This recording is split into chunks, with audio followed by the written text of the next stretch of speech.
السلام عليكم ورحمة الله. الأهلي والمقاولين العرب برباعية وهاتريك لوسام أبو علي، ده اللي كان ناقص بصراحة. كان نفسي يجيب هاتريك. عايزين الماتش الجاي بقى سوبر هاتريك يا أبو علي. وسام أبو علي بيعمل موسم للتاريخ وبيحطم أرقام جديدة. وسام أبو علي المرة الخامسة على التوالي راجل مباراة. إيه يا راجل ده؟ إيه اللي أنت عامله ده؟ بسم الله ما شاء الله. ربنا يكفيك شر الإصابات ويكرمك يا رب. دي حاجة كويسة جدا، وأنا كأهلاوي مبسوط إن عندنا مهاجم من طراز وسام أبو علي.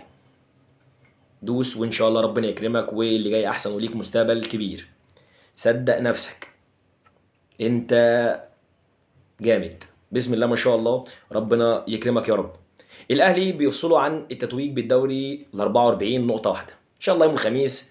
الدوري في الجزيره استثناء الماتش، وكانت اللعيبه عملت ماتش طيب وماتش كويس. مش هنتكلم عن الاهلي كتير لان المقاولين بينافس على الهبوط.